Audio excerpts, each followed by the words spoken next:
L'année a commencé depuis 2 mois. Et déjà, le 200e nouveau client pour Johan et son équipe de 16 commerciaux qui couvrent le département de l'Ain. Bonjour. Bonjour. Ça va? Oui, et vous? Pour protéger leur maison, Malik et sa femme Baya ont choisi la télésurveillance. Donc le socle, il est collé. Pour éviter de percer dans les isolants, je le fixe et je ferme. Au total, 7 détecteurs de choc sur chaque fenêtre, porte et baie vitrée du rez-de-chaussée.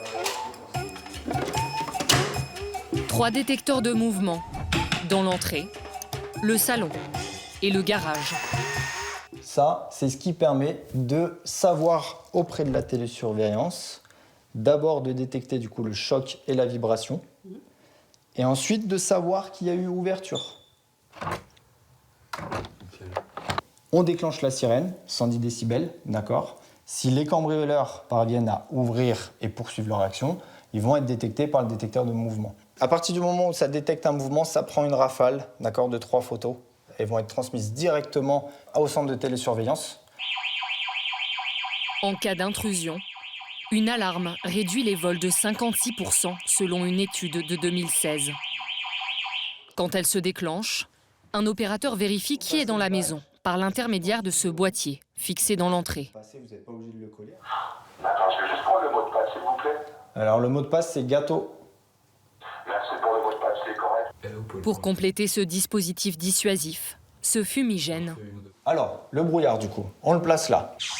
un des produits stars de la marque, prévu comme sur ces images publicitaires, pour faire fuir les cambrioleurs en les aveuglant. Coût total pour cette aide-soignante et son mari machiniste à la retraite. 760 € de matériel, plus un abonnement mensuel de 44,90 €. Pourquoi vous vouliez vous équiper en fait Parce qu'il y a plusieurs cambriolages dans la commune depuis à peu près une quinzaine de jours. On en entend parler. Encore dimanche, on était chez des amis, on en a encore parlé. C'est quand même un budget. Un coup. Ah oui, ça a un coût. C'est un coup. Hein. Mais après, comme on dit, pour notre sécurité, notre bien-être. Premier impact dissuasif, afficher que la maison est protégée. En France, 2 millions d'habitations sont télésurveillées, 2 fois plus qu'il y a 10 ans. Vérissure, Omiris, Imaprotect ou Nexecure, ce marché est en pleine expansion, alors que le nombre de cambriolages, 218 000 l'année dernière, reste lui stable depuis 20 ans. Alors c'est la seule sur le marché, c'est innovant. En plus du traditionnel système d'alarme, une promesse, l'envoi des forces de l'ordre chez vous en cas d'intrusion. Un argument répété à longueur de publicité. Intervention d'un agent de sécurité, appel des forces de l'ordre. Tantôt humoristique, tantôt angoissante. Je constate la présence d'un individu sur votre terrasse. Vous inquiétez pas, mon collègue est en ligne avec les forces de l'ordre. Derrière cette promesse de sécurité, quelle efficacité? Nous restons vigilants, à en bas. Au-delà du discours officiel, quels sont les arguments des commerciaux pour vous convaincre de vous équiper? Nous nous sommes fait prêter cette maison de 150 mètres carrés. Bonjour. Bon, désolé. Pas de problème. Client. On vous suit. Allez. Nous avons pris rendez-vous pour un devis. Nous filmons en caméra cachée. Est-ce qu'on pourrait faire le tour de la maison? Bah ouais, avec plaisir. Qu'est-ce qu'il y a, comment équiper? Il y a pas mal de monde quand même. Là, s'ils veulent venir se faire plaisir, ils vont se faire plaisir. Ouais. Pour nous convaincre de nous équiper, les commerciaux vont utiliser un argument étonnant. Il faut savoir que vous, en tant que civil, si vous appelez la gendarmerie pour dire qu'il y a un cambriolage chez moi, il ne se déplace pas. Il envoie un agent de sécurité qui constate sans rentrer chez vous parce qu'il n'a pas le droit. Et là, lui, appelle la gendarmerie pour dire qu'il y a un cambriolage. Minimum 1 heure de temps. Ça, en 10 secondes, on est capable de dire à la gendarmerie, c'est un cambrioleur, vous venez. Et là, ils sont appelés dans les 10 secondes. Mais quand vous dites, si là je me fais cambrioler et que j'appelle à la gendarmerie... Ils ne sont pas obligés de se déplacer. Ils ne sont pas obligés. Nous avons posé la question au ministère de l'Intérieur. Il réfute cet argument. Il n'y a pas de différence de traitement selon la personne qui sollicite une intervention. Systématiquement, une patrouille sera engagée. Contactée, l'entreprise a condamné le discours de ses commerciaux et affirmé qu'elle mènerait une enquête interne.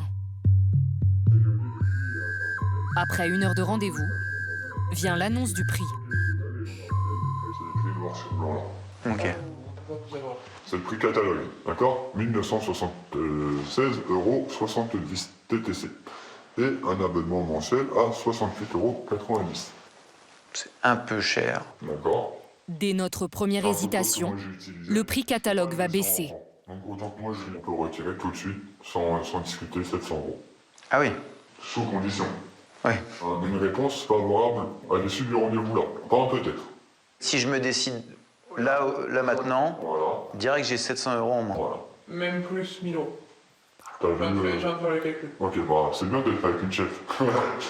Plus de 50% de réduction. Et ce n'est pas fini. On vous offre 1100 € si on a oui à l'issue du rendez-vous. C'est pas contre vous pour vous mettre la pression. Nous ne donnons pas suite. Une semaine plus tard, le commercial nous proposera finalement une offre encore plus alléchante. 600 € pour l'installation et 45 au lieu de 68 € pour l'abonnement mensuel. On a bonne journée à vous. Merci. Il nous avouera ne jamais appliquer le prix catalogue qui ne sert selon lui que de base de négociation. Cette méthode de vente, si elle s'avérait systématique, pourrait s'apparenter à une pratique commerciale trompeuse, illégale. Bonjour, Aurélie Vérissure, madame, la télésurveillance pour votre domicile. Une fois l'offre souscrite, que se passe-t-il en cas d'intrusion? Dans les 3 centres de télésurveillance du leader du marché, Alors non, ça c'est tout votre système d'alarme. Actuellement est bien opérationnel. 240 agents se relaient 24 heures sur 24 pour réagir en cas de déclenchement d'une alarme. D'accord. J'ai votre radar image au niveau du salon qui a déclenché. Donc rassurez-vous, je n'ai pas de présence sur site, simplement le mouvement du rideau qui crée le déclenchement. Les déclenchements intempestifs, en général, c'est quoi? Bien, nous restons vigilants. Les animaux, principalement. C'est ce qui crée les déclenchements, le chat qui va monter dans les escaliers, le chien qui va sauter sur le canapé. Chaque année, la société traite 14 millions de déclenchements. Dans 99,9% des cas, des fausses alertes. Pour ne pas faire se déplacer inutilement les forces de l'ordre, les téléopérateurs doivent réunir assez d'indices qui laissent présumer une effraction. Sans ces précautions, l'entreprise risque 450 € d'amende. 14h32. Nouvelle alarme sur le PC d'Aurélie. Vous voyez là, si je fais défiler mon image très vite, on voit bien que ça bouge, qu'on a un mouvement. On a cette présence-là. On a vraiment un mouvement qui n'est pas normal.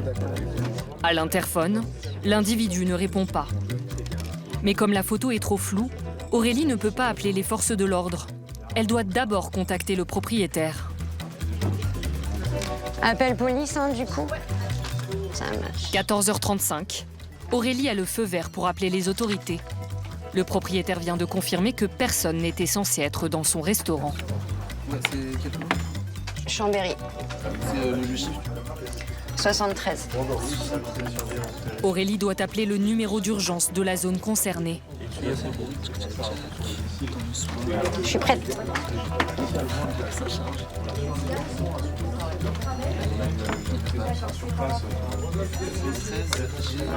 Oui, bonjour, Vérissure, la télésurveillance pour la commune de Chambéry, c'est bien votre secteur? Très bien, j'ai une effraction, monsieur. Donc j'ai une présence, moi, au niveau de la pergola, monsieur. Je peux pas vous donner de descriptif, il est très loin. Eh bien, c'est super, merci, bonne intervention à vous.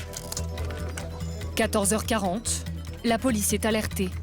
7 minutes 53 après le déclenchement de l'alarme. Selon plusieurs études, la majorité des cambriolages durent entre 5 et 10 minutes. Là, il y a eu effraction. Est-ce que les cambrioleurs, ils ont pu prendre des choses? Là, il y a effectivement des choses qui ont été subtilisées. Et qu'est-ce qu'ils ont pu prendre? Alors, ce qu'ils ont pu prendre, moi, j'ai pas les détails. Effectivement, c'est une effraction, c'était bien une effraction avérée. On a bien des vols sur place. Le lendemain de notre tournage, le service communication nous a affirmé qu'Aurélie s'était trompée et que rien n'a été volé au restaurateur. Sébastien Leblanc est chef de la télésurveillance. L'an dernier, ces agents ont fait appel 6000 fois aux forces de l'ordre pour des effractions. Combien de fois vous arrivez à empêcher les vols?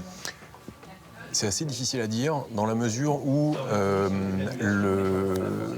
toutes les mesures qu'on met en place visent à empêcher ou ralentir un cambriolage.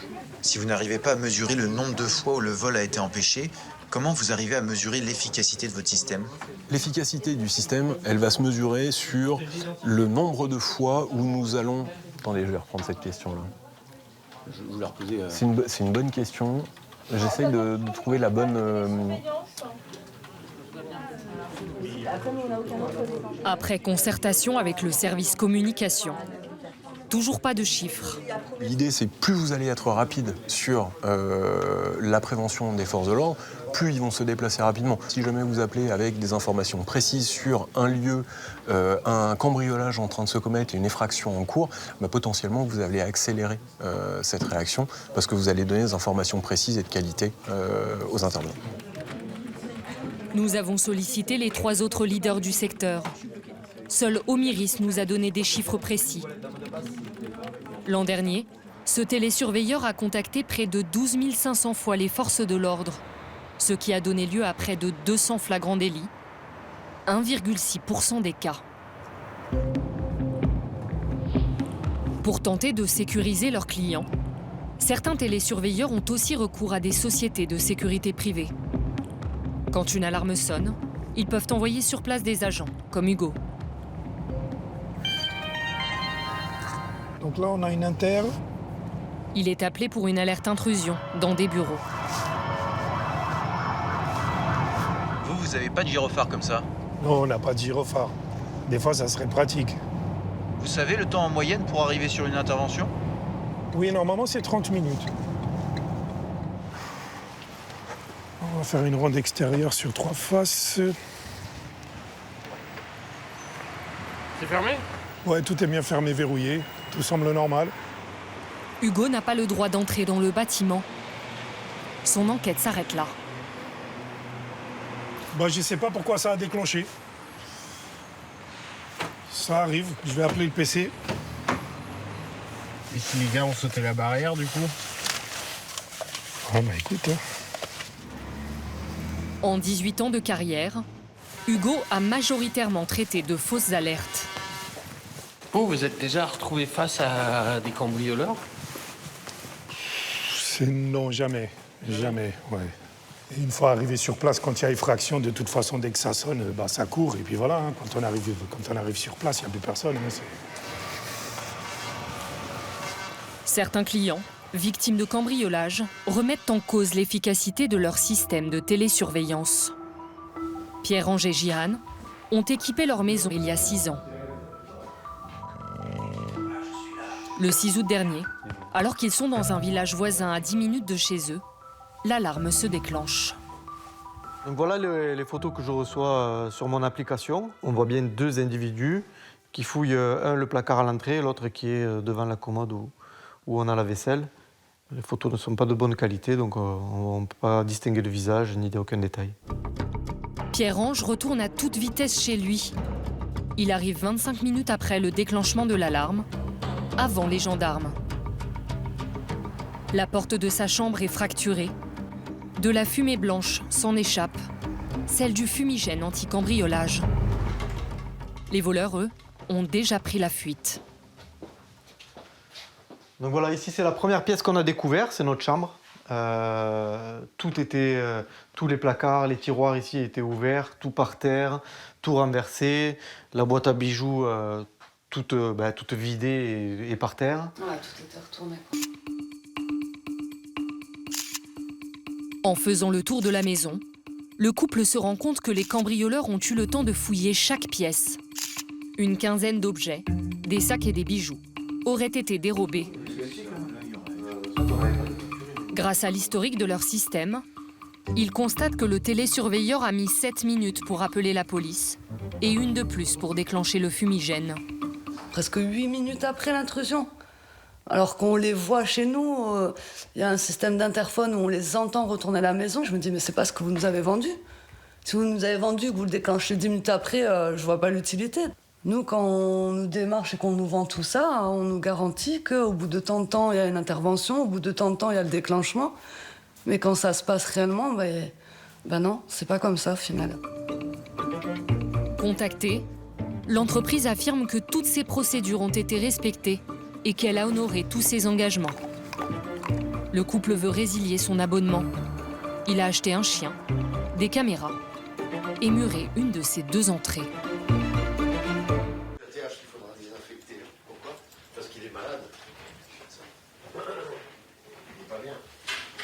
Là, les deux mecs, là, ils se prennent la tête. Le gars qui est avec le bonnet blanc, il a couru vers le gars avec la trottinette et je me demande s'il a pas essayé de tirer la trottinette, le mec à gauche, tu vois. Ouais.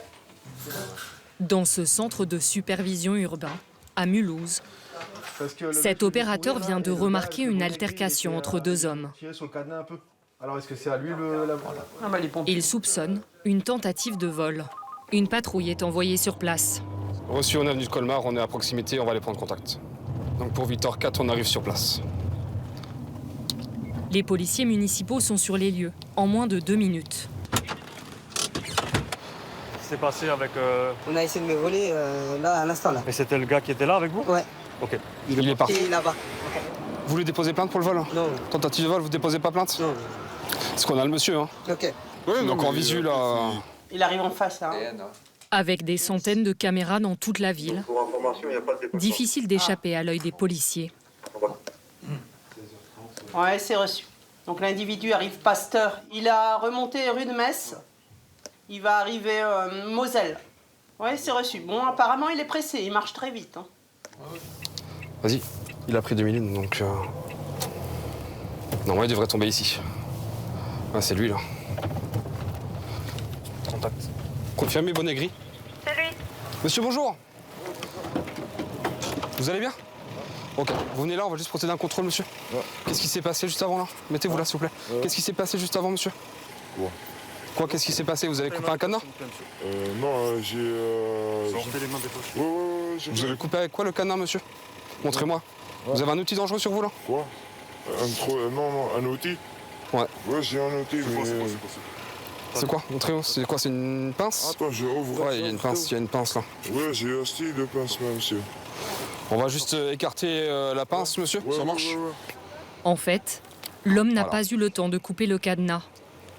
Connu des services de police pour de nombreux délits, il a déjà passé plusieurs années en détention.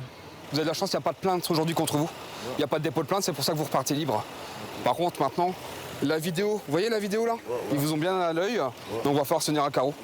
D'accord? Arrêtez de faire des conneries, à faire des vols, d'accord? Des larcins, ok? Donc maintenant, vous avez ça, vous le mettez chez vous à domicile, vous évitez de vous promener avec ça et vous arrêtez les bêtises. D'accord? Allez, bonne journée, monsieur. Au revoir. 250 caméras pour 110 000 habitants. Plus 40 caméras dans les transports en commun et 60 dans la gare. En 20 ans, Mulhouse s'est hissé sur le podium des villes les plus vidéosurveillées de France. Un dispositif dont la mairie vante les mérites pour sécuriser les rues et lutter contre la délinquance.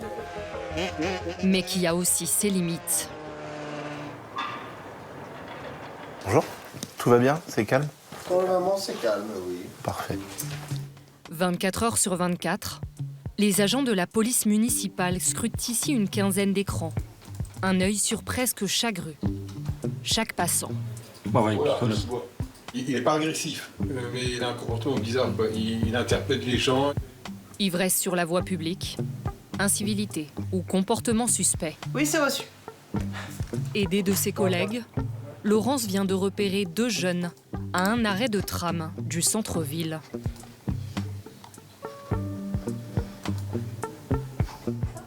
Bon, à la base, on va les contrôler parce qu'il a jeté tous ses détritus au sol, hein, mouchoirs, papier, cigarettes. Et puis là, il avait une petite poche plastique dans les mains, donc on va aller vérifier ce que c'est. On pense que c'est plutôt du cannabis ou de l'herbe, on ne sait pas trop. Donc pour l'équipage, hein, il a mis le pochon dans son pantalon. En direct, Laurence peut guider les policiers présents sur place.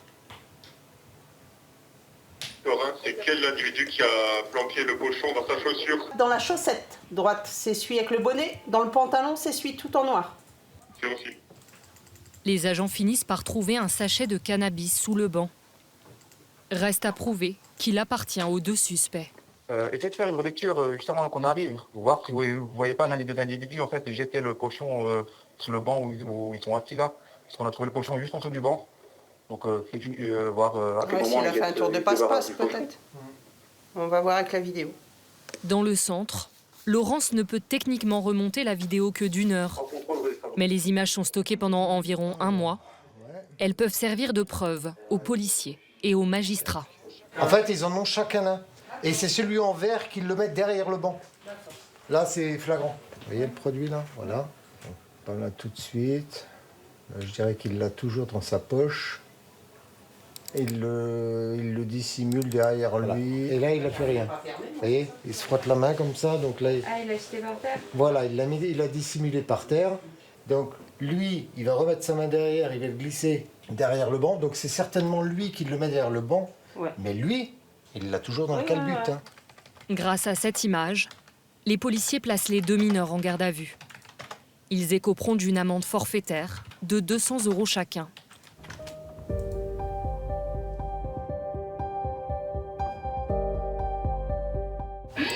Soudain, une alarme sonne dans l'EPC. Alors tu vois, là on a un cycliste qui rentre dans le tunnel. Voilà, tu vois, donc il a son vélo sur la chaussée, lui il est sur le trottoir. Le voilà, là on le voit. Là. Donc à chaque fois qu'il passe sous une caméra, il le détecte et il y a une alarme qui se met en route. Donc nous on envoie une information dans le tunnel lui signifiant qu'il doit au plus vite sortir du tunnel. Un message en français, en allemand et en anglais est diffusé dans le tunnel grâce à des haut-parleurs. Là il accélère la cadence, là il entend l'information comme quoi il doit sortir au plus vite du tunnel. Quoi. La vidéosurveillance pour protéger et parfois pour clarifier certaines situations confuses. Ah, il est rempli de sang le gars. Il est en sang. Ouais, il est en sang, ouais. Comme lors de Cédrix, dans un parc. Lui, il est toujours en train de se battre. Il y en a un qui sort là. Il lui court derrière. Ah, ils sont en train de se courir après pour l'activer. Ah, il a un coupe-coupe dans la main. Hein. Non, une ceinture. Individu armé d'un couteau, maniez-vous. Non, une ceinture. Ah, c'est une ceinture, ouais.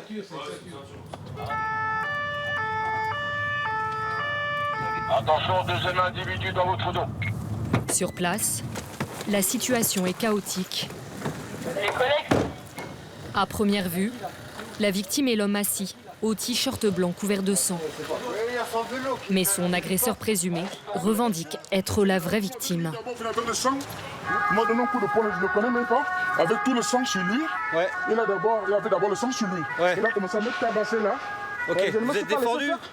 Bah bien sûr. D'accord, vous avez un couteau sur vous ou pas? Jamais de la vie. Je n'ai jamais touché le couteau de la fusil. Pendant que les policiers tentent de démêler le vrai du faux, le PC va leur apporter des éléments décisifs. Bonsoir. Vous êtes blessé? Donc pour information, la rixe était très rapide, quelques secondes entre l'individu africain et l'individu qui est assis à l'extérieur avec le sujet blanc couvert de sang. Sur les images, les agents distinguent clairement un homme torse nu qui en attaque un autre. Une fois la bagarre terminée, l'homme repart vers la droite et enfile un t-shirt blanc, maculé de sang. 19h19. La victime présumée s'avère donc être l'agresseur. En une vingtaine de minutes, le mystère a été résolu, sans garde à vue.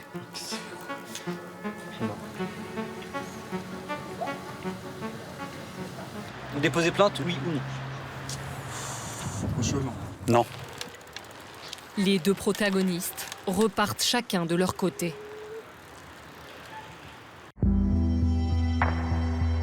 La municipalité utilise aussi la vidéosurveillance dans le quartier des Coteaux, classé zone de sécurité prioritaire et gangréné par le trafic de stupéfiants. Depuis une semaine, les brigadiers Alain et Julien pistent un véhicule recherché suite à un refus d'obtempérer. On regarde la 307 grise à droite, c'est juste la plaque. Ouais. Si c'est ou pas. Ah c'est si c'est ça. Oh putain. Ouais, la vidéoprotection s'il vous plaît. Arrière Kinsler, on a une 307 immatriculée. On aimerait bien avoir un visuel dessus. Donc nous on va s'éloigner, c'est le véhicule qui aurait potentiellement fait le refus d'op à la nuit. On évite de se montrer toutes les 3 minutes pour voir si le véhicule est bien en place. Là il y a une caméra dessus. Comme ça nous on est en attente et on se montre pas. Le véhicule semble garé sur un point de deal. On voit un mini bout qui pourrait correspondre à de la résine, hein, du stup, et à un billet en échange de l'individu. Les policiers doivent attendre qu'un conducteur vienne déplacer la voiture, en espérant qu'il soit l'auteur du refus d'obtempérer. Donc pour information, le véhicule Peugeot 307 quitte les lieux. Hein. Reçu 4, on est à 100 mètres du véhicule, on l'a en visu, on vous tient au courant.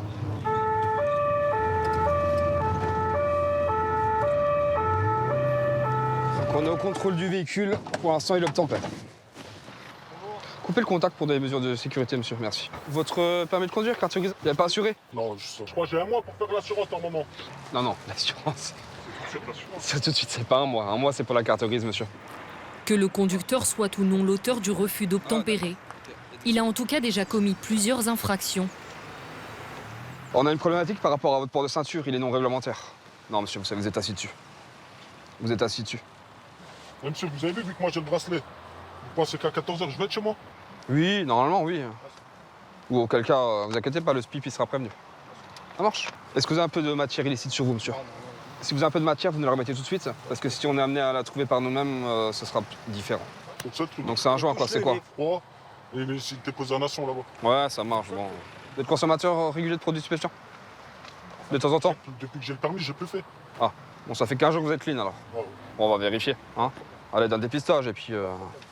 tout dans le véhicule. Pas de menottes, c'est bon. Oh, vous êtes sage. Le jeune homme sera contrôlé positif au cannabis et à la cocaïne et placé en garde à vue.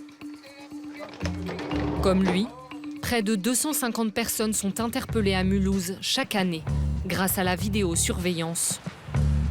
Mais dans le quartier des Coteaux, la vingtaine de caméras, dont 6 autour de ce point de deal, ne suffisent pas à éradiquer le trafic. Moi, les caméras, j'en ai rien à foutre personnellement. Ils peuvent en rajouter, les enlever. Ça va rien changer à notre routine. Hein. Ouais, là, autour de moi, je sais où elles sont. Elles sont avec tout le monde. Regarde, on a une là, une en face, une là-bas, une là-bas, une là-bas derrière à droite, une là-bas derrière à gauche. Il y en a un peu partout. Hein. D'accord.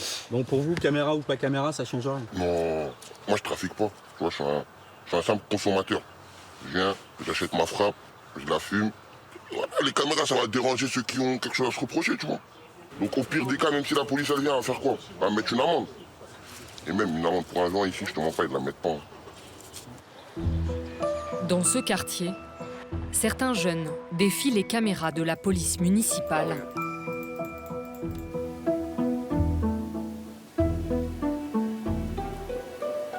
Ils sont où là? C'est au niveau du parc des collines là, en construction là. Pour Victor 4, donc avec la vidéo, on voit 2 individus en train de faire des wheelings au niveau du parc des collines. Donc pas de plaque d'immatriculation et des individus non casqués sur les motocross.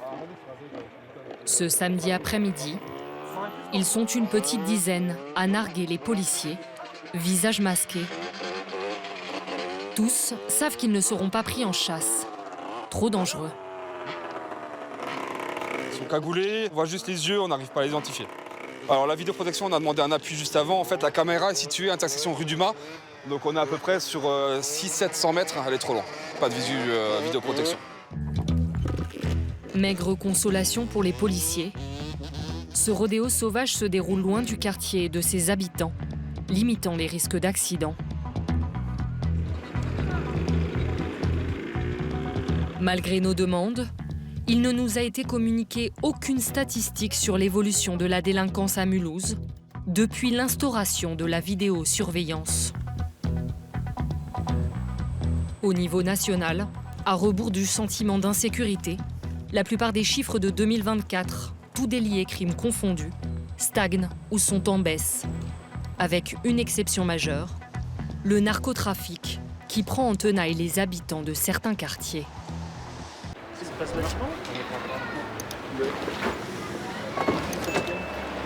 ceux qui sont là-bas à la droite. Alors là, on peut avoir un visuel sur nous, c'est pour ça qu'on s'est décalé. Ah, d'accord. Ces 8 policiers du commissariat de Mulhouse s'apprêtent à interpeller un homme suspecté d'avoir roué de coups un lycéen. Pourquoi vous êtes autant équipé là pour cette intervention? Tout simplement parce qu'on ne sait pas où on va. Donc par mesure de sécurité, on va s'équiper comme il faut. Tout simplement. On laisse pas de place au hasard. Casque balistique, gilet porte-plaque pour contrer les tirs de gros calibre. Même pour des opérations de routine, la prudence est de mise depuis la vague d'attentats de 2015, durant laquelle des policiers ont été pris pour cible. Police, ouvrez! Face contre terre! Face contre terre! Il est 11h40, vous êtes placé en garde à vue à côté de 7h. Ok. C'est toi, ça, le défait de violence volontaire aggravée. Le suspect est un père de famille. Il aurait tabassé un adolescent de 15 ans, un camarade de lycée de sa belle-fille. Vous avez identifié. Ok, on va faire une perquisition chez vous. Aurélien, l'officier de police judiciaire, l'OPJ dans le jargon, interpelle en plus du suspect la belle-fille qui vit sous le même toit. C'est elle qui aurait commandité le passage à tabac de son camarade pour se venger d'insultes qu'il aurait proférées.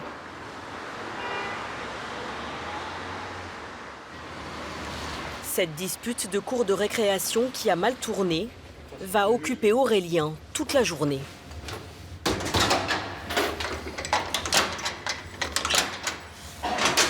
Au commissariat, le lycéen qui a porté plainte attend d'être entendu une deuxième fois. Il a déjà expliqué aux policiers que quelques heures après s'être disputé avec une autre lycéenne, il a été violemment frappé par 2 inconnus. Le médecin légiste qui l'a examiné a décrété 3 jours d'ITT. Entouré de sa mère et de sa tante, il affirme qu'il continue de recevoir des menaces via les réseaux sociaux. J'ai reçu une capture d'écran dans la nuit me disant que lui, on l'a prévenu que si j'enlevais pas la plainte, ils allaient s'en prendre à ma famille. Dites à ou je ne sais pas qui est allé porter plainte, qu'il enlève sa plainte. Parce que sinon, ça ne va plus aller pour lui. Qu'est-ce qu'on fait? Moi, j'ai ma fille aujourd'hui qui est en fac, qui a peur d'aller à l'école. Elle se dit oui, ils ont menacé la famille. Ils ont agressé ses petits camarades de classe, leur demandant le numéro de téléphone, l'adresse, qu'ils ont l'adresse de chez moi. Vous dormez comment la nuit? Le suspect, interpellé le matin, nie les faits. Aurélien doit organiser un tapissage, c'est-à-dire demander à la victime d'identifier son agresseur au milieu d'un groupe de figurants. J'appelle le magistrat, je lui demande si 3 ça suffit. À l'accueil, j'ai personne qui correspond. J'ai été regardé. Je ne vais pas aller embêter la PJ. Le policier doit trouver des profils ressemblant au suspect, en l'occurrence des grands, barbus, à la pommade. Par contre, j'ai une collègue de bac. J'ai Julien. Pas tout à fait ça quand même. Si on met quelqu'un qui ressemble pas du tout, qui n'a pas le même âge, qui est costaud alors que l'autre est maigre, c'est orienter la présentation de suspect à témoin. Donc du coup, au tribunal, ça ne tiendra pas. Donc, 1 heure plus tard, il a réussi à trouver 3 personnes. Bonjour. Vous venez avec nous pour la présentation? Vous venez avec moi? 2 collègues policiers et un jeune homme mis en cause dans une autre affaire. Ne vous inquiétez pas, ils ne vous voient pas du tout. D'accord? On a l'impression qu'ils vont vous allez avoir l'impression qu'ils vous regardent, mais ils ne vous regardent pas. D'accord. Donc, est-ce que vous reconnaissez l'individu parmi les 4 qui sont présentés? Le numéro 2. Numéro 2, clairement, hein. Ouais. Vous êtes formel. Très bien. Et ben, on va redescendre. Je vais vous faire signer. Et moi, j'ai 2 présentations. Chaque étape est consignée dans un procès verbal. Formel, donc ça me suffit, j'en ai pas besoin. Alors.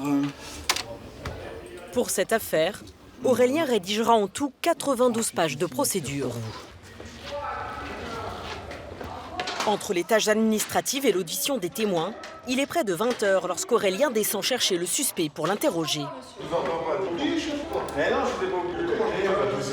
Mais non, on a 12 000 auditions, il n'y a pas de 12 000. Mais non, on va c'est parti, ouais, c'est parti. Go. Et on va juste en haut. Ok, allez, c'est parti.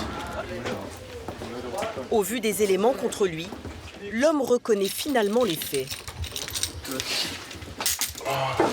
Si je suis rentré dans le lycée, j'ai essayé de lui mettre des coups, il y avait du monde comme ça, j'ai envoyé 2-3 coups comme ça. Ok. Le prévenu raconte qu'il était seul. Mais Aurélien a recueilli des témoignages qui font état de la présence d'un complice. Il veut clarifier le rôle de chacun dans la bagarre. Avez-vous dit à pendant qu'il frappait non, non, frappe la tête et essaye de le mettre au sol. Non, non. J'ai dit frappe la tête, bien sûr. Mais le sol... Donc vous avez dit frappe la tête à ouais. Il était bien là. À qui? Pour une interrogation. Non mais, il reconnaît. S'il reconnaissait pas, là oui, vous le balanceriez. Il non, mais c'est même pas question de ça, mon monsieur. Vous connaissez pas le code de la rue, monsieur, quoi. Oui, non mais... Voilà, ben je suis désolé, moi je suis comme ça, j'ai grandi comme ça, chef. Le code de la rue. Code de la rue versus code de procédure. L'audition vire au dialogue de sourds. Blanc. Avez-vous dit à pendant qu'il frappait non, non, frappe-le à la tête et essaye de le mettre au sol. Non, j'ai pas dit ça. J'ai dit mets-y des crochets et balaye-le. C'est ça exactement les trucs. C'est bien à lui. Oui, mais c'est pas les mêmes trucs après. Oui, bien sûr, c'est à lui. C'est à qui, chef? Ah oui. C'est pour ça. C'est pour ça on tourne en rond. Mais non, mais on tourne en rond. Oui, j'étais avec quelqu'un. Mais je ne suis pas une poucave. Je ne suis pas une poucave. Je vous fais signer et ensuite je vais voir... Le lendemain, l'homme sera remis en liberté en attendant de comparaître pour violence volontaire aggravée devant le tribunal correctionnel.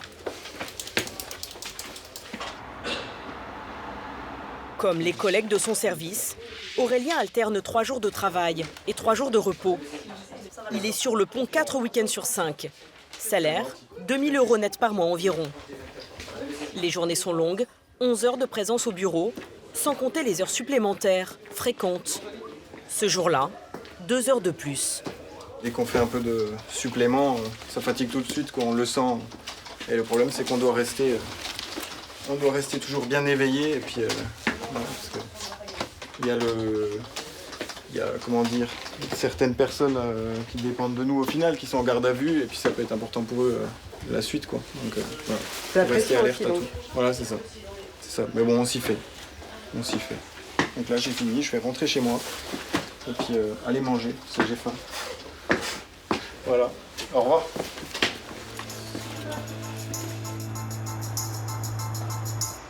Au commissariat central de Mulhouse, 110 000 habitants, 16 fonctionnaires se relaient 24 heures sur 24 au groupe d'appui judiciaire, le GAGE. Ce sont en quelque sorte les urgentistes du commissariat. Monsieur? Bonjour, je pour déclarer un sinistre. Bonjour, c'est juste pour chercher mon petit frère, il est dormi là, au garde à vue. Chaque année, ils traitent près de 8600 plaintes. Contre votre ex-mari, oui, pourquoi? Les enquêtes complexes sont confiées à des services spécialisés. Eux gèrent principalement les délits du quotidien, en apparence anodins. Bonjour. On a eu un cambriolage vendredi dernier. À 10 heures, le service est déjà engorgé. Là, je vous ai enregistré, par contre, il y a beaucoup d'attentes aujourd'hui. 2 heures. Peut-être même plus, oui.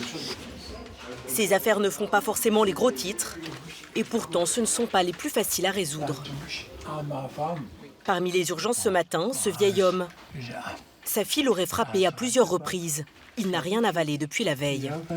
Vous avez du diabète? Elle va manger. Ilham, la policière, lui a dégoté un plat de pâtes dans les réserves du commissariat. Qui c'est qui vous a fait ça, monsieur?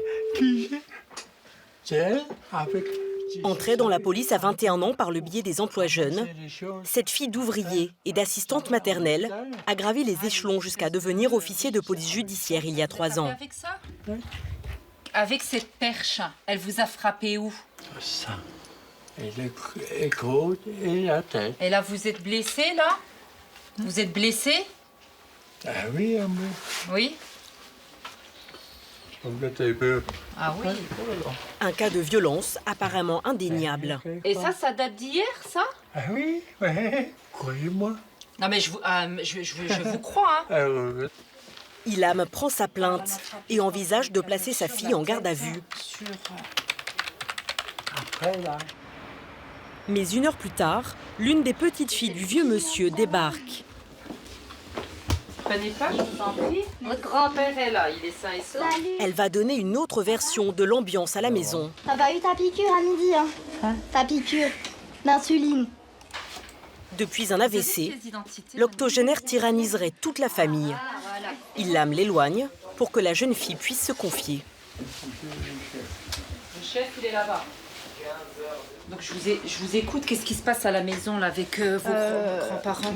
il est assez difficile à vivre. Et voilà, l'ambiance est horrible. Avec tout le monde, en fait, il est pas agréable. Je pense qu'il a du mal à supporter que depuis qu'il il a été à l'hôpital, là, c'est vrai qu'il est quand même beaucoup plus handicapé que quand il y est parti. Je pense qu'il a du mal à accepter ça et du coup il est un peu méchant avec tout le monde, il est un peu agressif, même avec nous, hein, on a du mal à venir, on le fait pour ma mamie beaucoup quoi. Votre papy est venu nous voir je sais, oui. pour nous dénoncer des faits de violence. C'est vrai que lui aussi il a été violent, hein. Il a aussi lancé, il vous a dit qu'il a aussi lancé une télécommande sur ma tata et sa canne, il a aussi fait ça, hein. Si. Et c'est vrai qu'elle aurait pas dû faire ce qu'elle a fait, hein, mais elle lui a donné une petite tape sur la main avec sa canne. Pour nous, c'est des faits graves parce que c'est des violences avec une arme par destination. La canne. Ouais. Et donc, il a une plaie saignante, il a 3 jours d'ITT. Ok. La jeune femme explique également que son papy a fait une chute il y a 15 jours. Voilà. Les ecchymoses qui ont impressionné Ilham ne seraient pas forcément dues à de la maltraitance. x2. Le médecin légiste, appelé en renfort, ne parvient pas à trancher. Pour Ilham et son collègue de bureau, Saïd, l'évidence laisse la place au doute. Faire asseoir sur le banc. Après, elle a un peu connu à demi-mot que la tante... Attends, Saïd, la tante... Non, mais je sais. La tante Je sais a tout, bien là. mis un coup. Bien sûr, Voilà. je sais. Elle lui a... Ces violences sont consécutives, elles ne sont pas justifiées. Oui. Mais Ça reste des, voilà, des violences. Je pense qu'il nous montre aussi le visage qu'il a à nous montrer. Après, on les connaît pas, les gens. Hein. Après avoir, l'enquête le déterminera, mais apparemment, elle a fait l'objet de violences aussi, pour lesquelles elle envisage de déposer plainte. Entendue plus tard, la fille expliquera avoir riposté à bout de nerfs après que son père lui a jeté des objets. Elle ne sera pas poursuivie, mais écopera d'un rappel à la loi.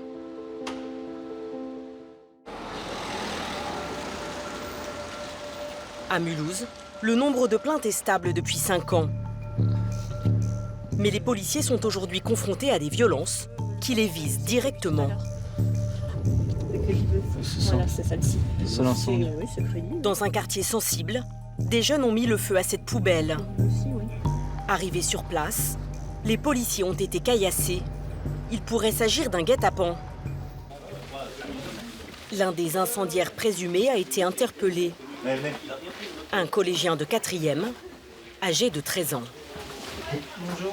Qu'est-ce que vous voulez que j'avise de votre famille, de votre placement dans la vie? Que vous joignez? Oui. Oui, aviser, c'est un peu compliqué, j'ai l'impression. Hein. Ma mère. Votre mère. Alors pour l'instant, c'est la première fois que le garçon a affaire à la police. Vous reconnaissez déjà les faits ou pas? Mais en fait, on m'a forcé à le faire. Enfin, j'ai pas allumé, j'ai rien allumé. J'ai juste replacé un papier. Il a allumé, il m'a dit mets-le bien. On vous a forcé à le faire? Mais sinon, il m'aurait frappé après. D'accord, il vous aurait frappé. Version facile, hein? Tu sais pourquoi ils ont fait ça? Je sais pas du tout. C'était pour nous attirer dans un piège?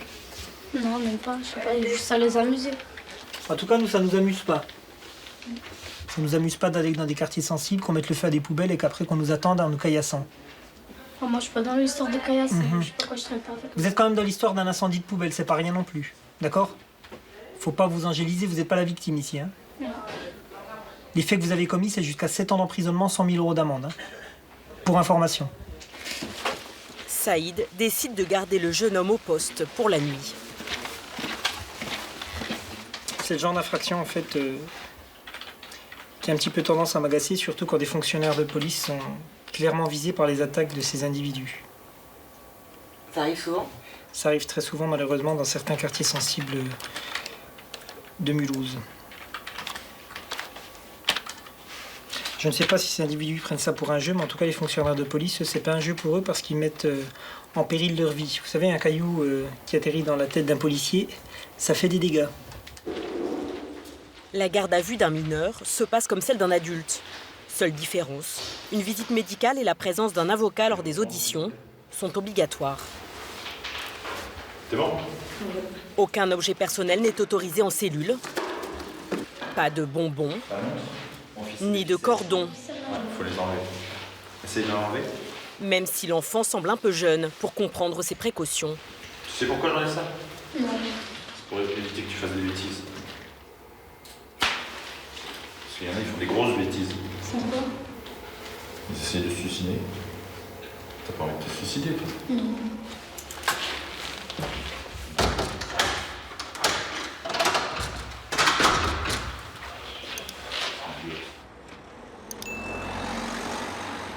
Le lendemain matin, alors tu vois, regarde, donc c'est la rue de Bordeaux. les enquêteurs visionnent les images de vidéosurveillance fournies par la ville.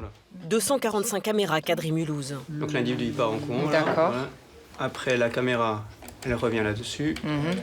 Est-ce que tu connais t'as les deux individus qui sont là. Oui, c'est lui, oui. Il est là, Ouais, avec d'accord. un deuxième. Il s'affaire dans les poubelles, là, tu vois. D'accord. Les policiers ont identifié un second incendiaire. Ils veulent l'interpeller pour savoir si le caillassage de leurs collègues était prémédité. Voilà, on voit bien que la première poubelle.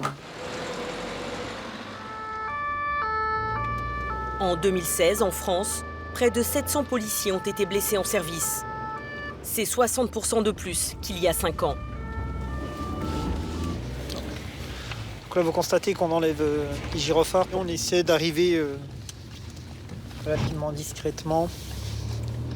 Pour l'interpellation, Saïd est épaulé par 6 policiers. Bonjour, on peut vous voir un instant? Est-ce que votre fils est ici? Le suspect est un adolescent de 14 ans. Bonjour. Alors, je suis l'OPJ du commissariat de police de Mulhouse. Donc, tu es interpellé à compter d'aujourd'hui 12h45 et tu es placé en garde à vue à compter de cette heure-ci pour des faits de dégradation volontaire par moyens dangereux commis hier. Tu dois savoir de quoi je parle, on a des vidéos à l'appui. L'adolescent n'oppose pas de résistance. Voilà. Donc, vous êtes placé en garde à vue. Il a 14 ans. Absolument. À partir de 10 ans en France, on peut faire l'objet d'une mesure d'un placement. C'est inacceptable, c'est encore un enfant. Il n'y a pas de problème à l'école, c'est un enfant moderne. Madame, Sa mère, en revanche, se montre véhémente. Tu parles pas tant qu'il n'y a pas d'avocat, tu dis rien. Je suis désolé, là, tu parles pas tant qu'il n'y a pas d'avocat. C'est quoi de ça? Non mais c'est incroyable. C'est surtout incroyable que des policiers se fassent caillasser hier par une bande de jeunes qui incendient. Alors, avant de remettre en cause... Eh bien, le rapport, il est là. C'est votre fils, madame. Bien sûr, c'est normal, il parle pas sans avocat. De son côté, le jeune homme semble tout fier d'être embarqué. Allez, on quitte les lieux. À Mulhouse, 45% des mis en cause sont mineurs. Père de famille et policier depuis 12 ans, Saïd est de plus en plus souvent choqué par l'attitude de certains parents. C'est toujours, je pense, compliqué de voir son enfant partir avec les policiers, d'être interpellé et placé en garde à vue. Mais je veux dire, notre action ne peut pas être remise en cause systématiquement par les parents qui défendent des enfants qui sont, à mon sens, bien angélisés par ces derniers. Roméo, forestière. La défiance de la population envers l'uniforme. Entre collègues, le sujet de conversation est récurrent. J'ai l'impression d'être dans un film américain ce matin. D'accord. Pour certains, cela affecte même la vie privée au quotidien. Moi, j'habite dans la ville où j'exerce, tout simplement, et c'est vrai qu'on n'a jamais la conscience à 100% tranquille. Quand on va en ville, quand on va n'importe quoi dans un lieu public, le premier réflexe, c'est regarder qui est là. Est-ce qu'on peut être importuné quand on est en famille, quand on est avec les enfants? C'est vrai que c'est un peu le côté un peu négatif de la profession. C'est pour ça que nous, on a préféré habiter hors de la circonscription. Hein. C'est pour ça qu'on fait les kilomètres. L'ambiance qu'on a entre nous, je veux dire, c'est absolument nécessaire. Je veux dire, pour l'épanouissement. Voilà, hein. C'est impossible de travailler dans une mauvaise ambiance dans un service comme le nôtre, qui est déjà générateur tous les jours de tension avec les délinquants, la pression de l'événementiel. Si en plus de ça, entre collègues, on s'entend pas, je veux dire, fonctionnaire de police, il y a un moment ou un autre, c'est le burn-out. Hein. À 17h, Saïd a bouclé son dossier. Reste à rendre compte auprès du procureur. Bonsoir, c'est l'officier de police judiciaire du commissariat de Mulhouse. En fait, Pendant l'audition, le deuxième incendiaire présumé n'a pas été très loquace. Il reconnaît avoir mis le feu à la poubelle, mais dit ignorer qui a organisé les jets de pierre. La zone d'ombre, c'est de savoir si ces mineurs en fait, a procédé à l'appel 18 pour attirer les fonctionnaires de police et absolument. Ou par prévention, quoi. Absolument. Dans son audition, il nous dit qu'il regrette son acte. C'est pour ça qu'en fait, il a appelé les pompiers. Sincère, je ne sais pas. Au substitut de permanence de statuer sur les suites à donner à cette affaire. À vous. Au revoir. Après 6 heures de garde à vue, le père du collégien vient le récupérer. C'est un peu con, hein, ce que tu as fait là. t'es sorti, voilà, te détendre, machin, et résultat, je sais pas ce qui t'a pris par la tête. Hein. Je suis étonné. Les deux adolescents seront convoqués devant le juge des enfants, mais uniquement pour l'incendie de la poubelle. Les jets de pierre, eux, feront l'objet d'une autre enquête, plus longue. Elle sera confiée à la brigade spécialisée dans les violences urbaines.